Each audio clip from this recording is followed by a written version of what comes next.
Vendrá una recesión. La realidad es que no sabemos y viendo todo el contexto es algo muy complejo. La realidad es que la pandemia vino a complicar un poco el tema de la economía global y ahora que más o menos las cosas iban saliendo y se iba a ir por lo menos regulando el mercado acá de Estados Unidos a través del juego con los intereses, pues vino esta guerra. Entonces la realidad es que todo esto está cambiando el juego. Incluso es interesante y es algo que me ponía a pensar el día de hoy que iba en el carro y decía, para muchas personas que van y vienen a su trabajo y quizá tienen un salario bien ajustado dentro de ya sea su renta, su hipoteca, los pagos de comida y ahora que la gasolina casi se le duplique, ¿qué puede significar esto para una familia? Entonces es ir comprendiendo todo eso, que ahorita el poder adquisitivo de muchas personas se va reduciendo, a pesar de que probablemente en algunos casos les hayan subido el sueldo o que hayan recibido mucha ayuda. Entonces el punto es que en este momento no tenemos claro cómo todo esto se va a ajustar. La guerra entre Rusia y Ucrania pues está complicando la situación. Sabemos que Europa va a ser el mayor perjudicado dentro de todo esto, pero eso no significa que esto no vaya a repercutir a Estados Unidos o no vaya a repercutir la economía de Estados Unidos, dado los índices de inflación que hemos estado viendo. Entonces, ¿cómo puede todo esto afectar el mercado inmobiliario?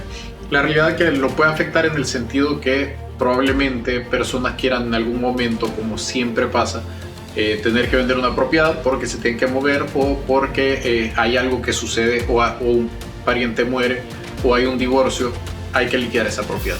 Entonces, ¿qué es lo que va a pasar? Que muy probablemente ahorita que el poder adquisitivo se reduzca y que los intereses suban, pues eso es lo que va a hacer que las propiedades pasen más tiempo en el mercado para venderse. Entonces, ¿qué quiero yo compartir con esto? La realidad es que no tenemos una bola de cristal, la realidad es que no tenemos una certeza sobre todo, pero ya viendo varios elementos, sí vemos esa complicación dentro de personas que preguntan, ¿vendo, no vendo, qué hago? Y es un problema, es algo complejo. ¿Por qué? Porque si alguien vende, lo mete a la banca se ve afectada y ese dinero, ¿qué se hace? Entonces, dentro de todo yo les digo a las personas, miren, si no hay una urgencia para vender, si no hay una necesidad para vender, ahorita las rentas están corriendo bien. Si me preguntaran a mí, yo lo viera como algo a largo plazo. Si en dado caso el mercado se reajusta, pero luego vuelve a darse esa tendencia de corrección y comienza nuevamente a tener un crecimiento el mercado, y la renta lo que permite es estar recibiendo ese dinero. Hace unos meses o unos años yo entrevisté a DJ Van Huren. Él tiene una empresa que ha creado incluso una universidad para el tema de family offices y el tema de real estate. Con él platicábamos y hay una frase que a mí se me quedó grabada en la cabeza, y fue que yo le decía a él, ¿por qué tú recomiendas tanto el tema inmobiliario? Y él decía, mira, aunque la propiedad se fuera a cero, tú tienes esa tangible, y ese tangible tú puedes seguirle sacando rentabilidad a través de la renta. Entonces la realidad es que, digamos, peor de los casos, que una propiedad se vaya a cero, lo cual no sucede, esa propiedad puede seguir generando dinero a través de una renta.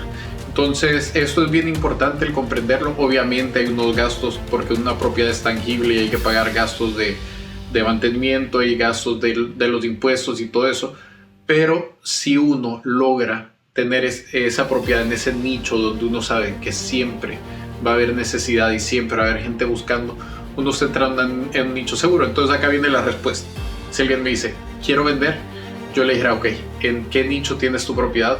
¿Qué probabilidades tenemos de que esa propiedad se rente a futuro? Y si no es la zona ideal o que va a tener la mayor facilidad para rentarse a futuro, pues la liquidamos y compramos diversas propiedades en zonas donde sabemos de que va a haber una mayor estabilidad y mayor demanda para la renta. Entonces hoy yo quería compartir esto. No sabemos si va a haber una recesión, y aunque hubiera una recesión, hemos visto tantas recesiones pasar que la realidad es que el mercado vuelve a recuperarse, y lo interesante es dejar que esa propiedad, por así decir, lo proteja a uno de la inflación, número uno, y número dos, que le genere ese ingreso y como se vio en el 2008, o sea, los bancos no salieron exentos, es decir, personas que tienen el dinero en el banco, muy probablemente ese dinero se desaparece. Entonces, si uno lo ve desde ese foco, el lugar probablemente más seguro donde dejar ese dinero, dejarlo por un largo tiempo en dado caso que haya una recesión, es de un inmueble. ¿Por qué? Porque el mismo inmueble te va a generar una rentabilidad, se va a pagar solo. Ya cuando el momento llegue, allí es donde tú puedes hacer un cash out.